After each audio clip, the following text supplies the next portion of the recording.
Hi hello నమస్తే welcome back to my channel. Actually 8 months back నేను ఒక video పెట్టానండి. ఇది దొండపాదుకి పందిరి ఎలా వేసాను అనేసి ఒకటి డీటెయిల్గా పెట్టానమాట.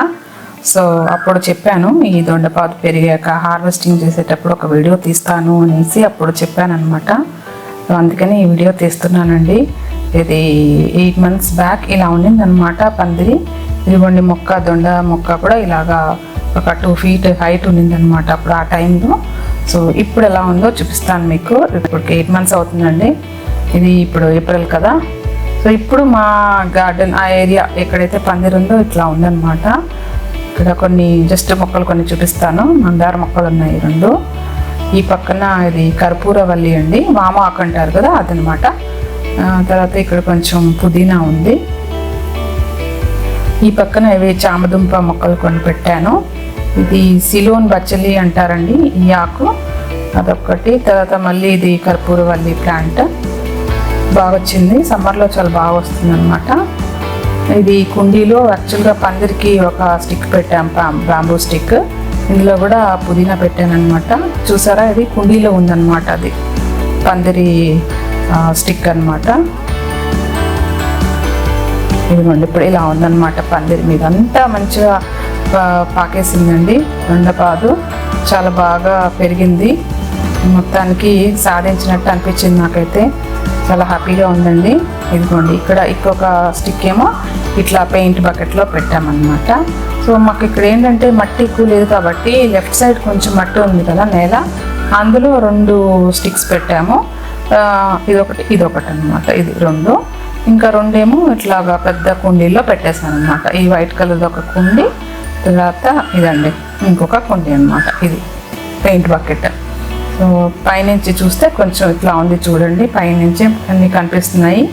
ఫ్లవర్స్ బాగా చాలా కాస్తున్నాయండి, బాగా తీగలు మొత్తం ఎక్కువ వస్తున్నాయి. ఆకుకి పువ్వు వస్తుంది, అవి మంచిగా కాయ కూడా అవుతున్నాయి అన్నమాట. చాలా చాలా హ్యాపీగా ఉంది. ఇప్పటికీ ఆల్మోస్ట్ 4 times హార్వెస్ట్ చేశానండి. ఆల్మోస్ట్ ఒక 200 grams 250 grams వరకు చేశాను. సో ఇవాళ కూడా చూద్దామని మీకు చూపిద్దామని ఈ వీడియో తీస్తున్నాను. సో స్టార్ట్ చేసేద్దామండి. చాలా బాగా వచ్చింది. ఇది పెన్సిల్ దొండ వెరైటీ అండి, పొడుగ్గా ఉంది, సన్నగా ఉంది. ఇంకో 2 రకాలు ఉంటాయట కదా, కొంచెం పొట్టిగా లావుగా వెరైటీ కూడా ఉంటుంది. ఇది పెన్సిల్ లాగా కొంచెం పొడుగ్గా సన్నగా ఉంటుంది అనమాట, పెన్సిల్ దొండ అంటారు దీన్ని. తర్వాత యాక్చువల్గా ఈ మొక్కకు చాలా ప్రాబ్లమ్స్ కూడా వచ్చాయండి. నేను పెట్టింది ఆగస్ట్లో 2021లో పెట్టాను. తర్వాత వర్షాలు వచ్చాయి కదండి, అప్పుడు వర్షాలకి అదే ఎఫెక్ట్స్ స్టార్ట్ అయినాయి అనమాట. సో తీగలు వచ్చే కొద్దీ ఆ తీగలకి ఆకులకి అంతా ఈ ఎఫెక్ట్స్ వచ్చేసి అవి ఆకులంతా ముడత అయిపోయి అండ్ కొమ్మ ఇంకా పెరగడం ఆగిపోయేది అనమాట. అలా చుట్టుకుపోయే ఆకులంతా ఒక దగ్గరకు వచ్చేసి ఇంకా అవి కొమ్మలు ఆగిపోయాయి అనమాట. మళ్ళీ కొత్త కొమ్మ పెరిగేది, మళ్ళీ అది కూడా అలాగే అయిపోయేది. ఎన్ని రకాలుగా వేసానండి వీటికి పెస్టిసైడ్స్.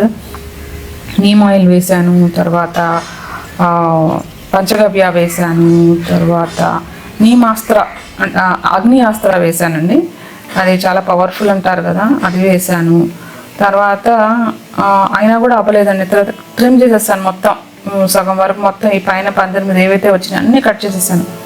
మళ్ళీ ఫ్రెష్గా సో 2-3 times అలా చేయడం జరిగిందండి. ఎఫెక్ట్స్ రావడం, మందులు చల్లడం, కంట్రోల్ అవ్వకుండా ఉండడం, మళ్ళీ కట్ చేయడం. మళ్ళీ వింటర్ సీజన్ వచ్చింది. వింటర్ సీజన్లో అయితే ఇంకా ఆకుల కిందంత బూజులాగా వచ్చేసింది అనమాట. ఆ రకంగా 2-3 times చాలా ప్రాబ్లం వచ్చింది. కానీ మొత్తానికి ఫిబ్రవరిలో ఈ మన బూడిద అంటారు కదండి, చెక్క కాలిస్తే వచ్చే బూడిద, అది వేసాను అనమాట బాగా చెట్టు మీద అంతా. మరి దాంతో కంట్రోల్ అయిందో లేకపోతే సమ్మర్ స్టార్ట్ అయ్యడం వల్ల కంట్రోల్ అయిందో తెలియదు, కానీ అప్పటి నుంచి చాలా బాగా వస్తున్నాయి. చిగుర్లు బాగా పెట్టి చక్కగా పూలు కాయలు చాలా వస్తున్నాయి. సో ఇదండి నాకు జరిగిన ఎక్స్పీరియన్స్. మరి రైనీ సీజన్ వింటర్ సీజన్ ఎప్పుడు ఇలాగే ఉంటుందా లేకపోతే ఇంకేమన్నా చేయాలా అనేది నాకు తెలియట్లేదు. చూద్దాం. ప్రస్తుతానికైతే బాగుందన్నమాట. హ్యాపీగా హార్వెస్టింగ్ చేసుకుంటున్నాం, అందరికి పంచుతున్నాను. అండ్ ఎప్పటి నుంచో నాకు ఆ కోరిక అనమాట, కోసి అందరికి ఇవ్వాలి అనేసి. సో కోసేటప్పుడు ఇది కనిపించిందండి, ఇట్లాగా బటర్ఫ్లైస్.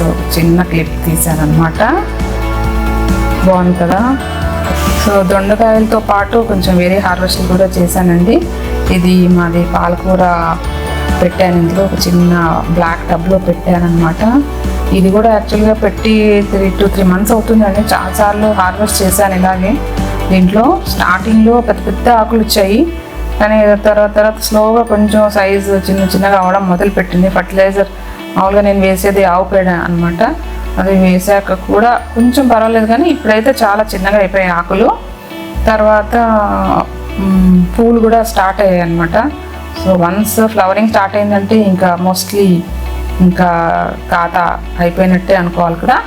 సో మోస్ట్ లైక్లీ ఇదే లాస్ట్ హార్వెస్ట్ ఉండొచ్చు. సో ఇది కూడా హ్యాపీగానే అనిపించిందండి, బాగానే తీసుకున్నాను ఇందులో నుంచి కూడా. ఈ టబ్ ఇది 50 rupees టబ్ అంటారు, ప్లాస్టిక్ టబ్. దీని డెప్త్ ఏమో ఒక 5 inches ఉంది లోపల, అండ్ టోటల్ డయామీటర్ ఒక 1.5 feet అలా ఉందండి. ఇది స్టాండర్డ్ టబ్ అంటారు కదా, స్టాండర్డ్ సైజ్ ఇది. సో ఇలాగా 4-5 times అలాగా ఇప్పటికీ హార్వెస్ట్ చేసుకున్నానండి ఇది.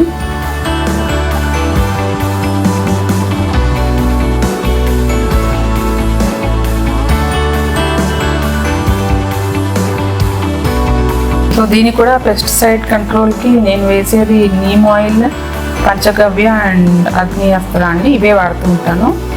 ఇంకా ఫర్టిలైజర్కి వచ్చేసరికి ఆవు పేడ వాడుతుంటానండి, అంతే. సో ఇదండి, ఇట్లా ఉంది టబ్.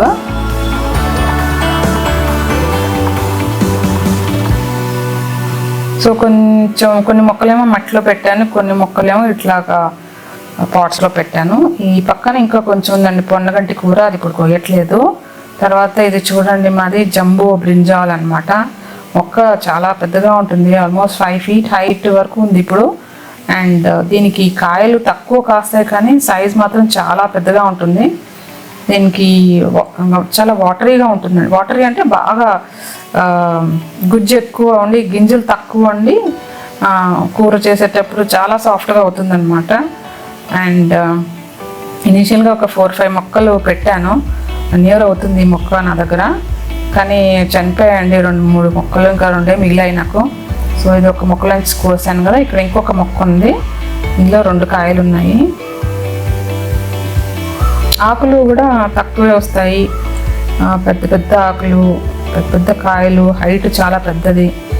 ఇదిగోండి, ఇట్లా ఒక్క కాయతో కూడా చక్కగా కూర వచ్చేస్తుంది అనమాట మనకి.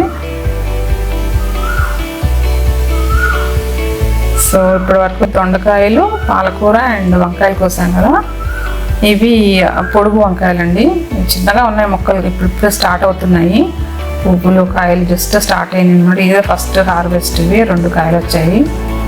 ఇది కుండీలో చూసారా, ఇవే మొక్కలు కింద కూడా ఉన్నాయి నేలలో.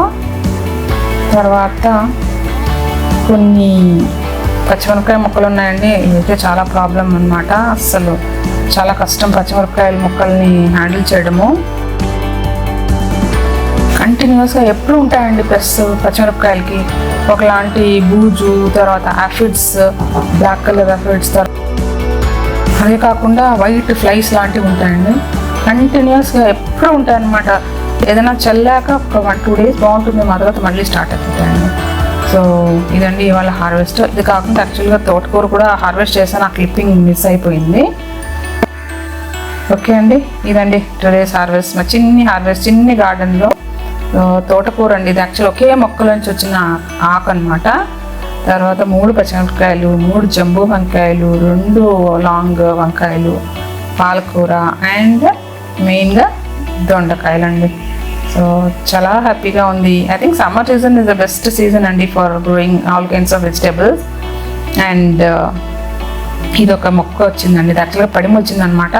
అసలు చూడగానే మన ఏమంటారు కనకాంబరం లాగానే ఉంది కలర్ చూడ్డానికి కూడా, కానీ ఇది పడిమ వచ్చిందనమాట. దీని మొక్క పేరు తెలియట్లేదు నాకు. అసలు ఫుల్గా పూస్తాయి పూలు, చాలా బ్యూటిఫుల్గా ఉంది. ఓకే పెట్టానండి. నచ్చింది అనుకుంటాను నా వీడియో. సబ్స్క్రైబ్ చేయండి నా ఛానల్కి ఇంకా ఇంట్రెస్టింగ్ వీడియోస్ కోసము. అప్పటి వరకు take care, bye. Thank you for watching.